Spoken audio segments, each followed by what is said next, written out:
ಓಂ ಹ್ರೀಂ ಭೈರವಿ ಕ್ಲೌಂ ಹ್ರೀಂ ಸ್ವಾಹ. ನಮಸ್ಕಾರ. ಜ್ಯೋತಿಷರುಗಳಂತಂದ್ರೆ ಜೋಕರ್ಗಳ ತರ ಟ್ರೀಟ್ ಮಾಡೋದು ಇತ್ತೀಚೆಗೆ ಪ್ರಾರಂಭ ಆಗಿದೆ. ಯಾಕೆಂತಂದ್ರೆ ಕೆಲವು ಜ್ಯೋತಿಷರುಗಳು ಕೂಡ ಜೋಕರ್ಗಳ ತರ ಬಿಹೇವ್ ಮಾಡ್ತಾ ಇರ್ತಾರೆ. ಜ್ಯೋತಿಷ್ಯ ಅನ್ನುವಂಥದ್ದು ಬಹಳ ಗಂಭೀರವಾಗಿರುವಂತಹ ಸೀರಿಯಸ್ ಆಗಿರುವಂತಹ ವಿಚಾರ. ಗ್ರಹಗಳ ಇನ್ಫ್ಲುಯೆನ್ಸ್ ಇಂದ ನಮ್ಮ ಭವಿಷ್ಯದಲ್ಲಿ ಎಷ್ಟೋ ಘಟನೆಗಳು ನಡೆಯುತ್ತೆ. ಎಷ್ಟೋ ಘಟನೆಗಳು ನಮ್ಮ ಕೈಯಲ್ಲಿ ಇಲ್ಲ. ಇವೆಲ್ಲ ಪೂರ್ವ ನಿರ್ಧರಿತ ಅಂತ ನಮ್ಮ ಋಷಿಗಳು ತಿಳ್ಕೊಂಡು ಕರ್ಮದ ಅನುಸಾರವಾಗಿ ಎಲ್ಲ ಘಟನೆಗಳು ನಡೆಯುತ್ತೆ ಅಂತ ಹೇಳಿ ಅವ್ರು ಲೆಕ್ಕಾಚಾರ ಹಾಕಿ ಈ ಕರ್ಮಕ್ಕೆ ತಕ್ಕಂತೆ ದಶೆಗಳ ಪ್ರಕಾರವಾಗಿ ಹೇಗೆ ಒಬ್ಬ ವ್ಯಕ್ತಿಯ ಜೀವನ ರೂಪುಗೊಳ್ಳುತ್ತೆ ಅಂತ ಹೇಳಿ ಅವರು ಒಂದು ಜ್ಯೋತಿಷ್ಯದ ಕೊಡುಗೆಯನ್ನು ಕೊಟ್ಟಿದ್ದಾರೆ ನಮಗೆ. ಈಗ ಜ್ಯೋತಿಷ್ಯ ನಂಬಲ್ಲ ಅಂತ ಹೇಳೋರು ಸೂರ್ಯನ ಕಿರಣಗಳಿಂದ ಸೈಕಲಾಜಿಕಲ್ ಆಗಿ ನಮ್ಮಲ್ಲಿ ಆಗುವಂತಹ ಚೇಂಜಸ್ ನೀವು ಜಸ್ಟ್ ಗೂಗಲ್ ಹೋಗಿ ಸರ್ಚ್ ಮಾಡಿ ಒಂದು ಗ್ರಹದ ಪರಿಣಾಮ ಎಷ್ಟು ಅಂತ ನಿಮಗೆ ಗೊತ್ತಾಗುತ್ತೆ. ಹಾಗೇನೆ ಕರ್ಮವೇ ಇಲ್ಲ ಅಂತ ಹೇಳೋರು DNA ಬಗ್ಗೆ ಈಗ ಆಗ್ತಿರೋ ಸಂಶೋಧನೆಗಳನ್ನ ನೋಡಿ ವ್ಯಕ್ತಿಗೆ ತನ್ನ ಸಂಸ್ಕಾರಗಳು ಹುಟ್ಟುತ್ತಾನೆ ಹೇಗೆ ನರ್ಚರ್ ವರ್ಸಸ್ ನೇಚರ್ ಅಂತ ಹೇಳಿ ಒಂದು ದೊಡ್ಡ ಡಿಬೇಟೇ ಇದೆ. ಸೊ ಇದೆಲ್ಲ ನೋಡಿದಾಗ ಜ್ಯೋತಿಷ್ಯ ಋಷಿಗಳು ಈ ತರ ಕಾಮಿಡಿ ಮಾಡೋಕೆ ಕಂಡುಹಿಡಿದಿರುವಂತದ್ದಲ್ಲ, ಜೀವನವನ್ನ ರೂಪುಗೊಳಿಸ್ಕೊಳ್ಳೋಕೆ, ಜೀವನವನ್ನ ತಿದ್ದುಕೊಳ್ಳಕ್ ಮಾಡಿರುವಂತದ್ದು. ಇದರಲ್ಲಿ ಎಲ್ಲದೂ ನನ್ನ ಕಂಟ್ರೋಲ್ ಇದೆ, ನಾನು ಮಾಡೇ ಮಾಡ್ತೀನಿ ಅಂತ ಹೇಳೋ ಮೂರ್ಖತನದ ವಿಚಾರ ಅಲ್ಲ. ಎಷ್ಟೋ ವಿಚಾರಗಳಿಗೆ ಪೂರ್ವ ನಿರ್ಧರಿತ ಸೈಕಲಾಜಿಕಲ್ ಆಗಿ ನನ್ನನ್ನ ನಾನು ಎಷ್ಟೋ ವಿಚಾರಗಳು ಚೇಂಜ್ ಮಾಡ್ಕೊಳಕ್ ಆಗಲ್ಲ. ಅದು ನನ್ನ ಸಂಸ್ಕಾರದಿಂದ ಬಂದಿರುವಂತದ್ದು. ನಿಮ್ಗೆ ರೀಸೆಂಟ್ ಸ್ಟಡೀಸ್ ಇಂದ ಪ್ರೂವ್ ಆಗಿದೆ. ಇದು ಡಿಬೇಟ್ ನಮಗೆ ಬೇಡ. ಬಟ್ ಜ್ಯೋತಿಷ್ಯ ಅಂತ ನೀವು ಒಬ್ಬರ ಹತ್ರ ಹೋಗ್ತೀರಾ, ಭವಿಷ್ಯವನ್ನ ತಿಳ್ಕೊಳ್ಳೋ ಪ್ರಯತ್ನ ಮಾಡ್ತೀರಾ. ಯಾಕೆಂದ್ರೆ ಭವಿಷ್ಯದಲ್ಲಿ ಎಷ್ಟೋ ವಿಚಾರಗಳನ್ನ ತಿಳ್ಕೊಬೇಕು ಅನ್ನೋ ಇಂಟ್ರೆಸ್ಟ್ ನಮ್ಗೆ ಇರುತ್ತೆ, ನಮ್ಮ ಜೀವನ ಯಾವ ಕಡೆಗೆ ಹೋಗುತ್ತೆ ಅಂತೇಳಿ. ಹೋದಾಗ ನಿಮಗೆ ಸರಿಯಾಗಿರೋ ಗೈಡೆನ್ಸ್ ನಿಮ್ಗೆ ಸಿಗ್ಬೇಕಲ್ಲ. ಹಾಗಾಗಿ ನಾನು ಏನ್ ಮಾಡ್ತೀನಿ, ಜ್ಯೋತಿಷ್ಯದ ನಿಜವಾದ ಜ್ಯೋತಿಷ್ಯ ಬಗ್ಗೆ ಹೇಳ್ತೀನಿ. ಯಾಕೆಂದ್ರೆ ನಿಜವಾದ ಜ್ಯೋತಿಷಿ ಹಿಂದೆ ನಡೆದಿರೋ ಘಟನೆಗಳನ್ನ ಹೇಳ್ತಾನೆ, ಲಗ್ನದ ಮೇಲೆ ನಿಮ್ಮ ಭವಿಷ್ಯ ಹೇಳ್ತಾನೆ ಹೊರತು ರಾಶಿಯ ಮೇಲಲ್ಲ. ಒಂದೇ ರಾಶಿಯಲ್ಲಿ ಲಕ್ಷಾಂತರ ಜನ ಹುಟ್ಟಿರ್ತಾರೆ. ಬೃಹತ್ ಪರಾಶರ ಹೋರಾಶಾಸ್ತ್ರದಲ್ಲಿ ಪರಾಶರ ಮಹರ್ಷಿ ಷಷ್ಠ್ಯಾಂಶ ಅಂತ ಒಂದು ಚಾರ್ಟ್ ಕೊಡ್ತಾರೆ. ಅದ್ರಲ್ಲಿ ಬಂದು ನಿಮಗೆ 2 ಸೆಕೆಂಡ್ 3 ಸೆಕೆಂಡ್ ಜಾಗ ಚೇಂಜ್ ಆಗೋದನ್ನ ಹೇಗೆ ನೋಡ್ಬೇಕು ಅಂತಿದೆ. ಋಷಿಗಳು ಬಹಳ ಮುಂದೆ ಇದ್ದಾರೆ, ನಾವು ಇನ್ನ ಪ್ರಶ್ನೆ ಮಾಡೋದ್ರಲ್ಲೇ ಇದ್ದೀವಿ. ಅದಕ್ಕೆಲ್ಲ ಉತ್ತರ ಆಗ್ಲೇ ಕೊಟ್ಟಾಗಿದೆ. ಎರಡನೇದು ಬಂದು, ನಾನು ಭವಿಷ್ಯವನ್ನು ಹೇಳುವಾಗ ಯೂಶುವಲ್ ಆಗಿ ನಿಮ್ಮ ಜಾತಕ ಇಲ್ಲ ಅಂತಂದ್ರೆ ನಾನು ಹಸ್ತ ಸಾಮುದ್ರಿಕೆ ಮೂಲಕ ಹೇಳ್ತೀನಿ. ನಾಡಿ ಜ್ಯೋತಿಷ್ಯದಲ್ಲಿ ಇರುವಂತಹ ರೇಖೆಗಳು, ಆಮೇಲೆ ಚೈನೀಸ್ ವೆಸ್ಟರ್ನ್ ಪಾಮಿಸ್ಟ್ರಿ ಇಂದ ಸೈಕಲಾಜಿಕಲ್ ಟೆಂಡೆನ್ಸೀಸ್ ಎಲ್ಲವನ್ನು ಕೂಡ ಹಲವಾರು ಘಟನೆಗಳನ್ನ ಬಹಳ ಈಸಿಯಾಗಿ ಹೇಳ್ಬೋದು. ಸೊ ಲಗ್ನವನ್ನ ತಿದ್ದಬೇಕು ಅಥವಾ ಸಿಕ್ಕಿಲ್ಲ ಅಂತಂದ್ರೆ ಹಸ್ತ ಸಾಮುದ್ರಿಕೆ ಮೂಲಕ ನಿಮ್ಮ ಜಾತಕವನ್ನ ಹೇಳ್ಬೇಕು. ಆಮೇಲೆ ಹಿಂದೆ ನಡೆದಿರೋ ಘಟನೆಗಳನ್ನ ಹೇಳ್ಬೇಕು. ಪರಿಹಾರಕ್ಕೆ ಬೃಹತ್ ಪರಾಶರ ಹೋರಾಶಾಸ್ತ್ರದಲ್ಲಿ ಕೊಟ್ಟಿರುವಂತಹ ಋಷಿ ಹೇಳಿರುವಂತಹ ಮಂತ್ರ ಜಪಗಳ ದಾನಗಳನ್ನ ಹೇಳ್ಬೇಕು. ಹಂಗಂದ ತಕ್ಷಣ ಪರಿಹಾರ ಆಗ್ಬಿಡುತ್ತಾ? ಖಂಡಿತವಾಗ್ಲೂ ಇಲ್ಲ. ನಿಷ್ಠೆ ಬೇಕಾಗತ್ತೆ, ಶ್ರದ್ಧೆ ಬೇಕಾಗತ್ತೆ, ಕೆಲವನ್ನ ಅಕ್ಸೆಪ್ಟ್ ಮಾಡ್ಕೋಬೇಕಾಗತ್ತೆ. ಜ್ಯೋತಿಷ ಕೇಳೋದು ಸುಲಭ, ಸತ್ಯವನ್ನ ನೀವು ಒಪ್ಕೊಳ್ಳೋದು ಬಹಳ ಕಷ್ಟ.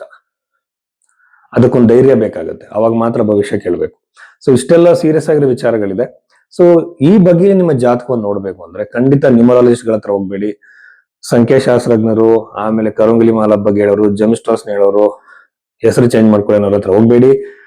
ನಿಮ್ಮ ನಿಖರವಾದ ಭವಿಷ್ಯದ ಬಗ್ಗೆ ತಿಳ್ಕೊಳ್ಳೋಕೆ ಜಾತಕವನ್ನು ಅನಾಲಿಸಿಸ್ ಮಾಡಬೇಕಾಗತ್ತೆ. ಅದಕ್ಕೆ ಟೈಮ್ ಹಿಡಿಯುತ್ತೆ. ಸೊ ಆ ಟೈಮ್ಗೆ ಒಬ್ಬ ಜ್ಯೋತಿಷಿಗೆ ನೀವು ಗೌರವ ಕೊಡ್ಬೇಕಾಗತ್ತೆ, ವೆಯ್ಟ್ ಮಾಡ್ಬೇಕಾಗತ್ತೆ. ಸೊ ಆ ಬಗ್ಗೆ ನೋಡೋಕೆ ನೀವು ಭೈರವಿ ಆಸ್ಟ್ರೋದಲ್ಲಿ ನೀವು ನಿಮ್ಮ ಜಾತಕವನ್ನು ಕಳಿಸ್ಬೋದು. ಇದ್ರ ಪ್ರಕಾರವಾಗಿ ಆ ಅನಾಲಿಸಿಸ್ ಮೂಲಕ ನಾನು ನಿಮಗೆ ತಿಳಿಸ್ಕೊಡ್ತೀನಿ. ಸೊ ಇಷ್ಟು ವಿಚಾರಗಳಿದೆ. ವೃಶ್ಚಿಕ ರಾಶಿ 2026 ಮಾರ್ಚ್ 22 ನಂತರ 22ನೇ ತಾರೀಕಿನ ನಂತರದಲ್ಲಿ ಈ ಒಂದು ಪಾಸಿಟಿವ್ ನೆಗೆಟಿವ್ ಏನೇನು ವೃಶ್ಚಿಕ ರಾಶಿಯವರಿಗಿದೆ ಈ ವಾರ ಫಲದಲ್ಲಿ ಅಂತ ನೋಡೋದಾದ್ರೆ, ವೃಶ್ಚಿಕ ರಾಶಿ ಅಧಿಪತಿ ಇವತ್ತು 6ನೇ ಮನೆ ಇರುವಂತದ್ದು. ರಾಶಿ ಅಧಿಪತಿ ಚಂದ್ರ ಮೇಷ ರಾಶಿಯಲ್ಲಿ ಇರುವಂತದ್ದು. ಯೂಶುವಲ್ ಆಗಿ ಚಂದ್ರ ನೀಚನಾಗೋದ್ರಿಂದ ಮೆಂಟಲಿ ಅವರು ತುಂಬಾ ಓವರ್ ಥಿಂಕಿಂಗು, ಜಾಸ್ತಿ ಯೋಚನೆ ಮಾಡೋದು, ಟೆನ್ಷನ್ ಪಡ್ಕೊಳ್ಳೋದು. ಎಗೇನ್ ಹಸ್ತರೇಖೆಯಲ್ಲಿ ತುಂಬಾ ಲೈನ್ಸ್ ಅಡ್ಡಗೆರೆಗಳೆಲ್ಲ ಇದ್ರೆ ಅವರಲ್ಲಿ ತುಂಬಾ ವೇರಿಯಸ್ ಕೈಂಡ್ಸ್ ಆಫ್ ಥಾಟ್ಸ್ ಅವ್ರ ಮನಸ್ಸಲ್ಲಿ ಬರುತ್ತೆ. ಛಿದ್ರವಾಗ್ತಿರುತ್ತೆ ಮನಸ್ಸು. ಇದೆಲ್ಲ ಕಂಟ್ರೋಲ್ ಮಾಡ್ಕೋಬೇಕು ಅಂದ್ರೆ ನೀವು ನಿಮ್ಮ ಒಂದು ಮನಸ್ಸನ್ನ ಕಂಟ್ರೋಲ್ ಇಟ್ಕೋಬೇಕು. ಇದಕ್ಕೆ ಬಂದ್ಬಿಟ್ಟು ಬರೀ ಮನಸ್ಸನ್ನ ಕಂಟ್ರೋಲ್ ಇಟ್ಕೋಬೇಕು ಅನ್ಕೊಂಡ್ರೆ ಆಗೋದಿಲ್ಲ. ಇದಕ್ಕೆ ಊಟದಲ್ಲಿ ಡಿಫ್ರೆಂಟ್ ಚೇಂಜಸ್ ಮಾಡ್ಕೋಬೇಕು. ಪ್ರಾಣಾಯಾಮ, ಯೋಗ, ಫಿಸಿಕಲ್ ಆಕ್ಟಿವಿಟೀಸು ಪ್ರತಿಯೊಂದನ್ನು ಬದಲಾವಣೆ ಮಾಡ್ಕೋಬೇಕು. ಲೈಫ್ ಸ್ಟೈಲ್ ಚೇಂಜಸ್ ಮಾಡ್ಕೋಬೇಕಾಗತ್ತೆ. ಸೊ ಈ ತರ ಹೆಚ್ಚು ಬರುತ್ತೆ ಅವ್ರಿಗೆ ಥಾಟ್ಸ್. ಈ ಟೈಮ್ ಪೀರಿಯಡ್ ಅಲ್ಲಿ ಬಹಳ ಹೆಚ್ಚಾಗತ್ತೆ. ಕೇರ್ಫುಲ್ ಆಗಿರಿ. ಜನಗಳ ಜೊತೆ ಮಿಂಗಲ್ ಆಗಿ, ಫಿಸಿಕಲ್ ಆಕ್ಟಿವಿಟೀಸ್ ಮಾಡಿ, ಬೇರೆ ಆಕ್ಟಿವಿಟೀಸ್ ನ ಮಾಡಿ. ಒಂದೇ ವಿಚಾರವನ್ನ ಯೋಚನೆ ಮಾಡ್ತಾ ಇದ್ರೆ ನೀವು ತುಂಬಾ ಪ್ರೆಷರೈಸ್ಡ್ ಆಗ್ಬಿಡ್ತೀರಾ.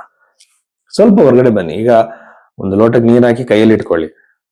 ಅದು ನೀವು ಒಂದು ನಿಮಿಷ ತನಕ ಪೇನ್ ಇರಲ್ಲ, ಆಮೇಲೆ ಬರ್ತಾ ಬರ್ತಾ ಅದನ್ನ ಎತ್ಕೊಳಕ್ ಸಾಧ್ಯನೇ ಆಗಲ್ಲ, ತುಂಬಾ ಭಾರ ಆಗ್ಬಿಡುತ್ತೆ. ಹಾಗೆ ಮನಸ್ಸಿಗೆ ಪ್ರೆಷರ್ ಕೊಡಬೇಡಿ, ಸ್ವಲ್ಪ ರಿಲ್ಯಾಕ್ಸ್ ಆಗಿ.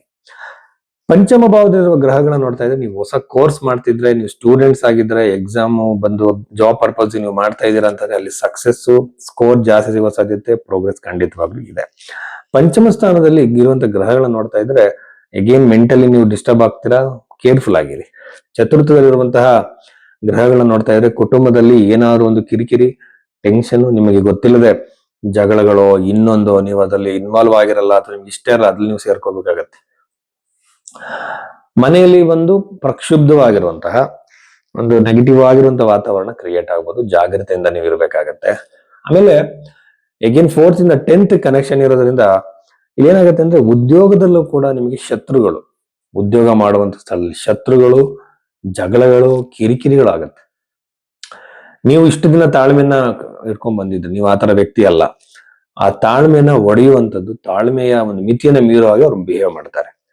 ನೀವು ಅನವಶ್ಯಕವಾಗಿ ನಿಮ್ಮನ್ನ ರೇಗಿಸ್ಬೋದು, ಅನವಶ್ಯಕವಾಗಿ ನಿಮ್ಮ ಮೇಲೆ ಆರೋಪ ಹಾಕ್ಬೋದು, ಅಥವಾ ನಿಮ್ಮ ಕಷ್ಟ ಪಟ್ಟಿದ್ದಕ್ಕೂ ನೀವು ಎಫರ್ಟ್ ಆಗ್ತಿದ್ದಕ್ಕೂ ಅಲ್ಲಿ ಬೆಲೆ ಸಿಗದಲೇ ಇರ್ಬೋದು. ಇಂಥ ಟೈಮಲ್ಲಿ ನೀವು ಜಾಬಿಂದ ಕ್ವಿಟ್ ಆಗಿ ಹೊರಗಡೆ ಬರುವಂತ ಸಾಧ್ಯತೆಗಳು ಅತಿ ಹೆಚ್ಚಾಗಿರೋದ್ರಿಂದ ಬಹಳ ತಾಳ್ಮೆಯನ್ನು ವಹಿಸ್ಕೋಬೇಕಾಗತ್ತೆ. ನೋಡಿ, ಏಕ್ದಮ್ ಮುಖದ ಮೇಲೆ ಹೊಡೆದಂಗೆ ಮಾತಾಡೋದಕ್ಕೆ ಜಾಸ್ತಿ ಏನು ಶಕ್ತಿ ಬೇಡ, ಕಂಟ್ರೋಲ್ ಮಾಡ್ಕೊಳಕ್ ಶಕ್ತಿ ಬೇಕು. ಆ ಒಂದು ಶಕ್ತಿನ ನಾವು ಬೆಳೆಸ್ಕೋಬೇಕಾಗತ್ತೆ.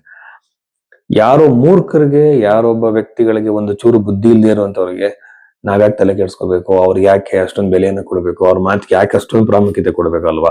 ಇದನ್ನ ನೀವು ರೂಢಿಸ್ಕೋಬೇಕಾಗತ್ತೆ. ಪ್ರತಿಯೊಂದು ವಿಚಾರನು ಪರ್ಸನಲ್ ಆಗಿ ತಗೊಂಡ್ರೆ ಮುಗಿದ ಕತೆ.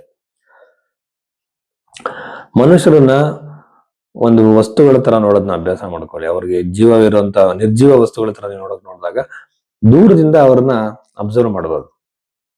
ಹೇಗೆ ಝೂ ಅಲ್ಲಿ ಪ್ರಾಣಿಗಳನ್ನ ನೋಡಿದಾಗ ನೀವು ಅವ್ರನ್ನ ಪರ್ಸನಲ್ ಆಗಿ ತಗೊಂಡ್ರೆ ಎಲ್ಲ ಮಾತುಗೂ ಬೆಲೆ ಕೊಡ್ಬೇಕಾಗತ್ತೆ. ಅವ್ರ ತಲೆಯಲ್ಲಿ ಮೆದುಳೇ ಇರಲ್ಲ, ಅನವಶ್ಯಕವಾಗಿ ನಿಮ್ಮನ್ನ ನೋವು ಮಾಡ್ತಿರ್ತಾರೆ ಅವರು. ಸೊ ಅಂತವ್ರಿಗೆ ಇಂಪಾರ್ಟೆನ್ಸ್ ಕೊಡ್ಬೇಡಿ.